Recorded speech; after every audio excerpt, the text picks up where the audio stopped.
غازی علم دین شہید نے جوگی راجپال کو قتل کیا تھا. عدالت جا کے درخواست دی تھی کہ سیدھا خنجر مارا تھا.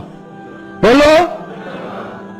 غازی چٹا ان پڑھ تے نا سی علم دین, چٹا ان پڑھ تے نا کیے. واہ. غازی علم دین. کسی نے بتایا ایک بابا رو رہا ہے مسجد میں. اس نے کہا کیا ہوا؟ تو بابا جی کہتے ہیں بوڑھا ہو گیا ہوں. ہندو راجپال جوگی نے نبی پاک کی گستاخی کیا, کاش میں جوان ہوتا تو ظالم کی گردن کاٹ دیتا. تو گھر گیا ہے, پیسے لیے اماں سے. اماں کہتی ہے تو خرچہ کرتا ہی نہیں, نہ تیرا سگریٹ نہ پانی, کیا ہو گیا؟ کہا اماں بچہ ہی ہے. خنجر لیا, اس کو خنجر کو چھپایا اور راجپال جوگی کو قتل کیا. خود جا کے تھانے گرفتاری دے دی. پہلے لاہور کی جیل میں رکھا. ایک درویش رہتا تھا میاں والی میں مجذوب, ساری زندگی بولا نہیں. وہ پروفیسر محمد یوسف نے کتاب لکھی ہے غازی علم دین کے حالات میں. وہ کہتے ہیں ساری عمر وہ مجذوب بولا نہیں. لاہور میں جب انگریز گورنمنٹ کو خطرہ ہوا نا کہ مسلمان دیواریں توڑ کے غازی کو نکال کے نہ لے جائیں, تو میاں والی منتقل کر دیا.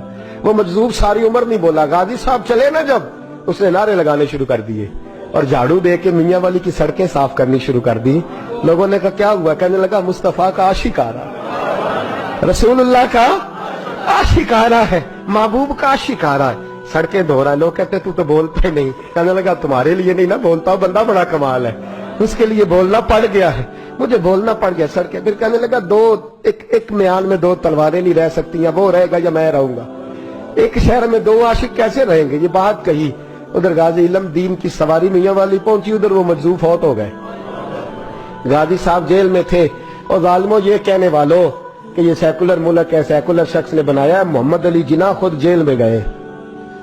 محمد علی جناح خود جیل میں گئے. اور اقبال کے حالات میں لکھا ہے کہ محمد علی جناح کو اقبال نے مجبور کیا, گئے خود جیل میں گئے. اور غازی اتنا سادہ تھا, انگوٹھا چھاپتا, نہ قرآن شریف ناظرہ پڑھا, نہ کوئی اور بات پڑھنی آتی. قائد اعظم نے اردو میں بات کی تو غازی کہنے لگا جناح صاحب مجھے اردو نہیں آتی, کوشش کر کے پنجابی بولو, کوشش کر کے پنجابی بولو.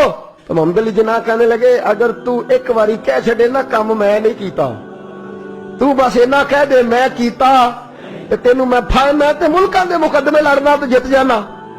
تو ایک باری کہہ دے کہ میں کام, بولو میں کام نہیں کیتا تے تینوں پھائے دنیا دی طاقت لا سکدی.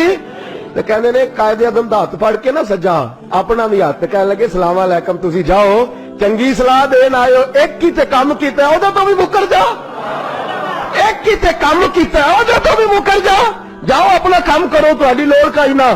امیر ملت پیر جماعت علی محدث علی پوری چلے, تاجدار گولڑا حضرت شیخ وقت پیر سید میر علی شاہ صاحب گئے ملنے. حضرت خواجہ شمس العارفین سیالوی گئے جیل میں ملنے. تو غازی صاحب نے ہاتھ چومے کا, اور سید زادو میں ان پڑھ بھی, میں غریب بھی, تم میرے پاس ملنے آ گئے ہو, اچھا بڑی بندہ نوازی آئے ہو تو کوئی بات ہی سناؤ. تو پیر جماعت علی شاہ صاحب بڑے پکے حافظ تھے, کہنے لگے تو قید میں, حضرت یوسف بھی قید میں تھے, تجھے سورت یوسف نہ سنائے؟ تو قید میں, حضرت یوسف نے بھی قید کاٹی ہے, تجھے سورت یوسف نہ سنائے؟ غازی صاحب کہنے لگے سناؤ. تو پیر صاحب نے پڑھنی شروع کی تو رونا بھی شروع کر دیا, پڑھنی شروع کی تو رونے لگے. تو جب روئے ہج کی بدی تو کوئی زیر زبر لفظ آگے پیچھے ہو گیا. ان پڑھ غازی جس نے پڑھا ہی کچھ نہیں. پیر صاحب سے کہنے لگا حضور غلطی لگ گئی ہے, ذرا صحیح کر کے پڑھے, غلطی لگ گئی ہے ذرا صحیح کر کے پڑھے, تلاوت روک دی. صدق اللہ کہنے لگے اور تو پڑھا ہی نہیں, تو نے نظر والے تھے نا تینوں, پڑھا ہی نہیں, سچی بات کر, کھل کے بات کر, کیا ہے؟ تو غازی علم دین کہنے لگا تسی بزرگ ہو, تسی نہ ہوندے تو میں کدی نہ دسدا, تساں سارے پھٹی تے بیٹھ کے حافظ کول پڑھیا ہے, تے ایتھے جدوں راتی ہنیرا پیندا جے مدینے والا چن آپ ہی آ جاندا ہے, تساں پھٹی کول پڑھیا ہے.